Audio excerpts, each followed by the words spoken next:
Or do you know what abstract means? What does it mean? With some shape. Fair enough, right? Well, technically it's not. It's not without. It's not the lack of. Yeah, that's a weird part. Abstraction is not like abstract as a verb. Do you know what it is? It's kind of to take out, right? To pull out. So it's not that it doesn't have shape, but it's you take out the shape. So what's left is a meaning, right? Right, because it's like, well, then at the same time, it's the same thing as saying without shape, right? But it's a process that matters, right? Because anything without shape can have no meaning. But abstraction is to take out the shape and leaving the meaning, right? So that means originally there's something, and then you take out the representation of it, and that is abstract, right? But yeah, that's kind of art thing for you guys. But that's why when I say, because I use abstract a lot, I say if something is really abstracted, it means that the meaning is harder to understand because there's no particular. Let's go with metacognitive thinking. Right?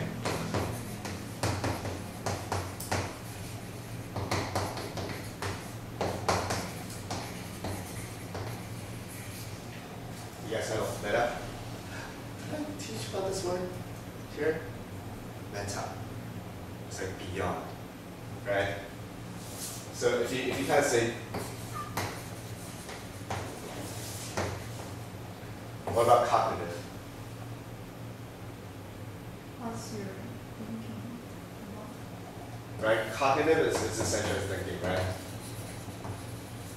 So it's metacognitive thinking is beyond thinking's thinking, right? And then that's where it gets abstract. It's like thinking about thinking, right? Say, for example, when you're a kid, right? If you're a kid, how do you learn? You learn by achieving your goal, right? It's like you're a baby, you're hungry, so you cry. And then you have food. So you realize that every time you cry, you get food. And then you start crying a lot, right? Or every time you realize that, oh, I pooped myself and I need my diaper changed, I need to cry, right? So similarly, you kind of just do that in that straightforward line, right? But then as you're moving on to, say, adolescent, like, maybe 10 years old, around 10 years old, then you start thinking about, like, how do I do it better, right? It's like, how do I improve on certain something? And that's essentially what metacognitive thinking is to think about how you think, right? To change the way you think. And that's metacognitive thinking. Right, that's why I say it's an example of something that's really abstract. Right? There's no particular shape and form because if you're just thinking, yes, you could say, yeah, that's just your thinking, right? But whenever you have a thinking, that you're thinking about thinking, right? Then that's kind of a process called. Instead of doing the same thing over and over, you start saying, how do I do it better? How do I make this process easier? How do I make it easier to understand, right? And then that is essentially kind of, this animal is as smart as like a 6-year-old. And then you kind of immediately compare it to, well, then you teach them more, right? But remember how I say the kind of thinking, metacognitive thinking start to manifest or like start to develop around your teenage years.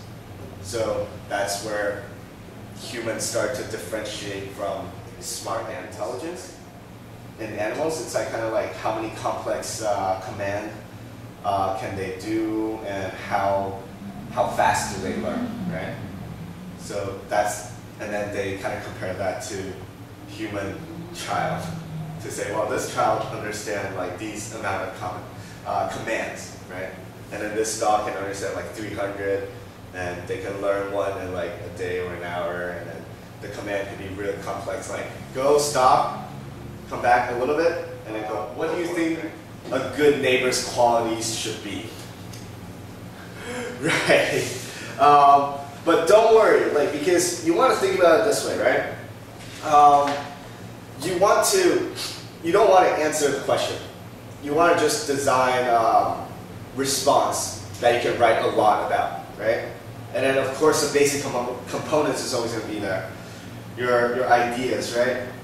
Something important, or kind of like if you think about it, it's like kind of like the lesson of the story, right? And then you have the example, which is the story, right? And you have the explanation, right? Essentially, if you can identify those and then put it back into your essay, then you shouldn't have too much problem. Your outline initially could look always the same, right? You have the same kind of opening, you have the same kind of topic sentence for each paragraph. But as you practice, you want to kind of improve on those, and then be able to describe examples, evidence, or events or stories in detail, right? So a lot of description, and then throwing a few vocabularies here and there. 217 and the second topic, right? Why do you think some people are attracted to dangerous sports or other dangerous activities? Use specific reasons and examples to support your answer, right? That is rather specific, and you want to go like general.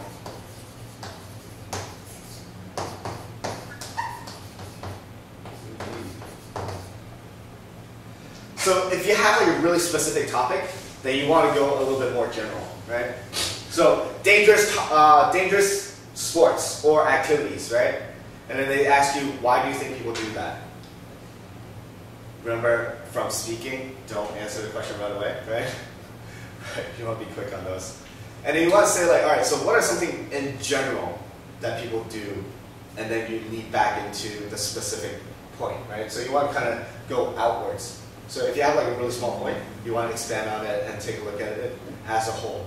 You don't want to just focus on it and say, because dangerous sports are fun. Because it's exciting. And then you kind of run out of things to say, right? You don't say like, well, all right, what kind of people, what are some of the ideas behind it, and in general, do people do these activities, right? So you kind of want to throw in something that's bigger. You don't want to focus too much on just dangerous activities and why people do it, right? You want to say, would you do it? Would your dad do it, right? And why? What might be the possible reasons, right? So take this for example, and then we gotta go maybe like a slight brainstorm ideas. It's like, if we just put it here, right?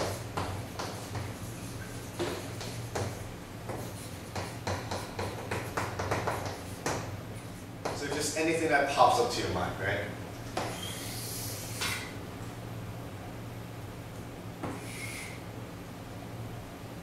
Would you do it?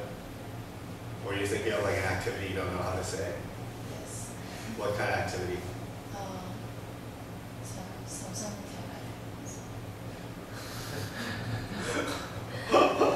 What kind of? It's like from airplane or from mountain? Do you have a wing or do you have like a thing? Rope, right? Bungee jumping. Yeah, that's one of those things that you want to be careful because like if you don't know what it is, then it's kind of problematic, right?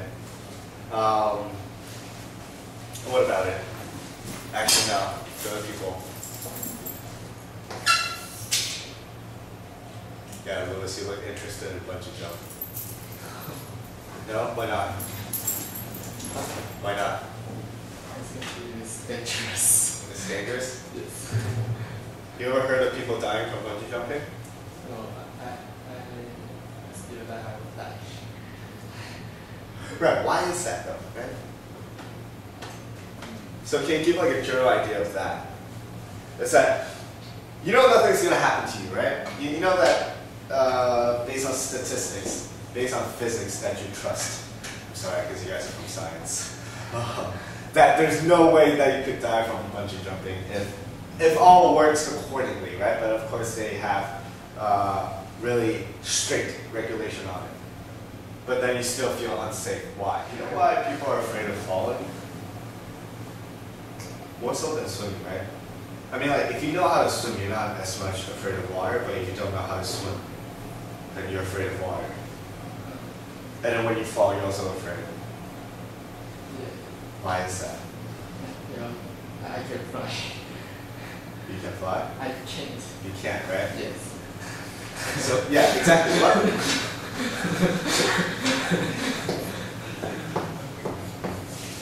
No, it's on you. It's not going to be I, it's going to be Lewis.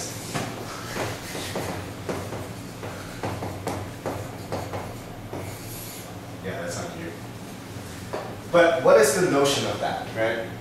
So this is kind of like how you want to do it. Sometimes when you come across these kind of essay topic that requires a bit of brainstorming, right?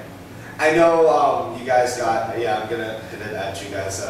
They got like the ones that's fairly easy. It's like if you can change one thing about your school, then everybody has something to say about their school, right?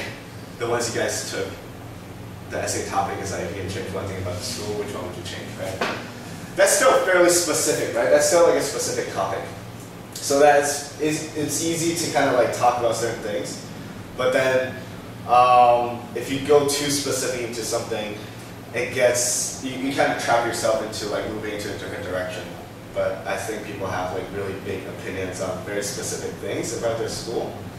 As opposed to dangerous activities, you probably don't have any specific experience, right?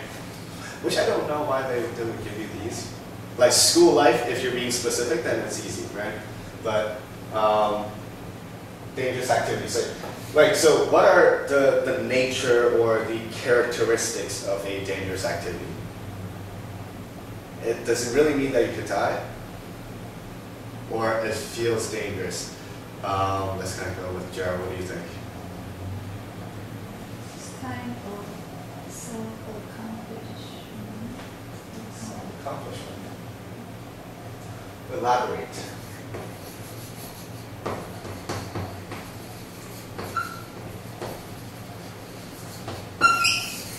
Why?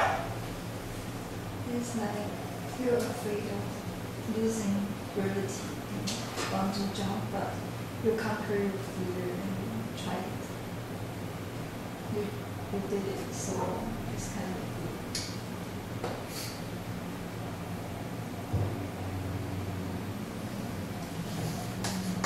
I'm going to use overcome. Let's say fear, right? That's one thing.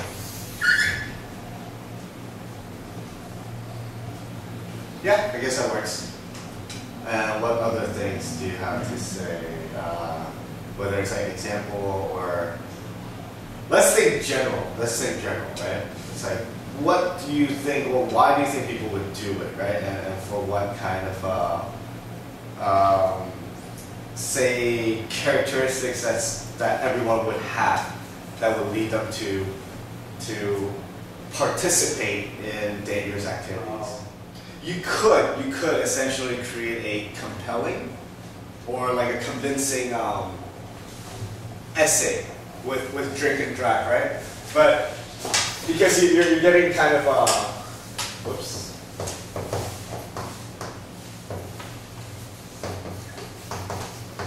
But you're kind of getting into like a weird spot of like the direction that you can take with your essay, right?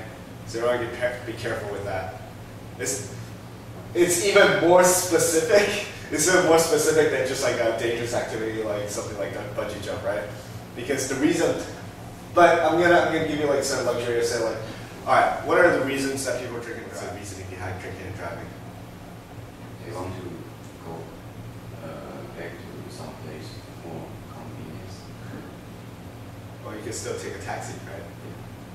So But they choose to drive by themselves. why? To save the taxi money. Right?